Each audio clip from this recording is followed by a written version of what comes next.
Anda kembali menyaksikan Kompas Malam, kita masih bicara soal Indonesia melawan terorisme. Pak Hasibullah, Anda bisa memberikan gambaran seperti apa peta pergerakan jaringan terorisme di dunia saat ini yang kemudian katanya sudah mulai bergeser ke Asia Tenggara termasuk Ya, Indonesia agar kemudian materi perubahan atau materi revisi lebih kontekstual dengan situasi saat ini? ya, yang pertama memang kalau kita bicara tentang perkembangan gerakan terorisme global itu saat ini tidak bisa terlepas dari yang namanya ISIS. Jadi saya mengibaratkan ISIS ini ibarat bangunan yang paling tinggi menjulang di antara bangunan-bangunan pendek atau bahkan tidak terlihat yang ada di sekitarnya.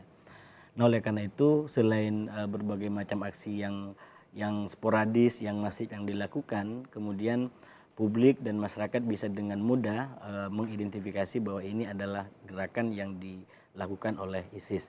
Dan dalam beberapa bulan terakhir kita tahu bersama bahwa dunia itu secara bersama-sama melawan ISIS. Baik mulai dari pasukan-pasukan Rusia maupun Amerika itu bahkan menjalin koalisi untuk bagaimana sama-sama menghancurkan kekuatan-kekuatan ISIS terutama yang berbasis di Syria dan Irak. Oleh karena itu, karena ISIS dalam keadaan terdesak beberapa waktu terakhir ini, kemudian mereka mencoba untuk melakukan serangan dari dalam tanda kutip pinggiran kekhalifahan mereka. Kita lihat misalkan bagaimana di Mesir itu ISIS luar biasa mencoba untuk menghancurkan melawan pemerintahan Sisi yang memang ada persoalan secara politik di internal Mesir. Dan kita lihat dalam beberapa waktu terakhir bahkan sudah masuk di Filipina. Yang ingin saya gambarkan dari perkembangan ini adalah yang pertama dari gerakan teror terdahulu ke ISIS itu banyak perubahan-perubahan signifikan yang harus kita perhatikan. Yang paling kentara di antara perubahan itu adalah pola penyerangan. Kalau kita lihat pola penyerangan di gerakan sebelumnya, katakan Al-Qaeda, itu kan sebenarnya mereka masih menggunakan gerakan Tanzim, yaitu organisasi bawah tanah yang tidak mendeklarasikan diri.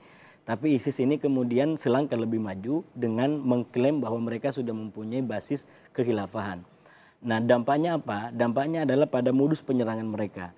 Kalau Al-Qaeda di zaman-zaman sebelumnya melakukan serangan dengan basis serangan yang tidak menampakkan diri atau menggunakan serangan-serangan sporadis, tapi kemudian di kalangan ISIS itu yang berkembang adalah metode-metode penaklukan. Kita lihat bagaimana ISIS kemudian menaklukkan kota-kota besar di Irak yang kemudian menjadi basis mereka. Begitu juga yang terjadi di Syria. Mereka menaklukkan kota-kota yang memang kotanya sudah rentan, tidak ada kedaulatan keamanan dan hukum yang kuat di situ. Dan hal ini pula yang saya lihat kemudian coba dikembangkan di Asia Tenggara, wabil khusus di Filipina.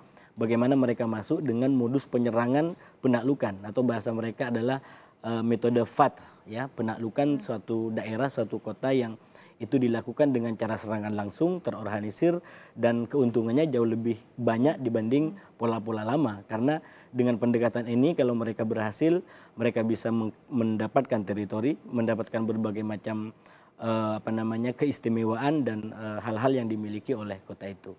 Ini satu perubahan yang terjadi di ISIS. Yang berikutnya yang juga penting untuk kita kenali adalah yang kita sebut sebagai aspek ideologinya. Ataupun ideologi yang kemudian mencoba meyakinkan orang-orang untuk melakukan amaliyat ataupun operasi. Nah, itu kan di level ideologi mereka masuk kepada apa yang disebut sebagai ideologi fardi, individual, bahwa kewajiban melakukan jihad itu kemudian tidak harus terorganisir menggunakan restu pimpinan dan lain sebagainya seperti pada masa-masa terdahulu. Nah, ini lebih kepada bagaimana orang bisa melakukan jihad, bahkan itu disebut sebagai fardu ain, kewajiban individual bagi setiap mujahid, setiap orang yang merasa kemampuan untuk melawan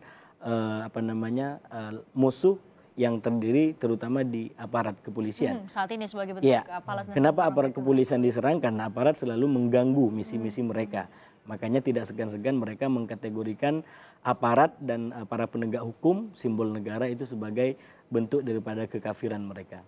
Pak Mas Duki, dengan konteks saat ini seperti dijelaskan oleh Pak Hasibullah, seharusnya seperti apa kita bersama kemudian dimasukkan ke dalam payung hukum yang saat ini tengah dibahas di DPR untuk sama-sama melawan terorisme?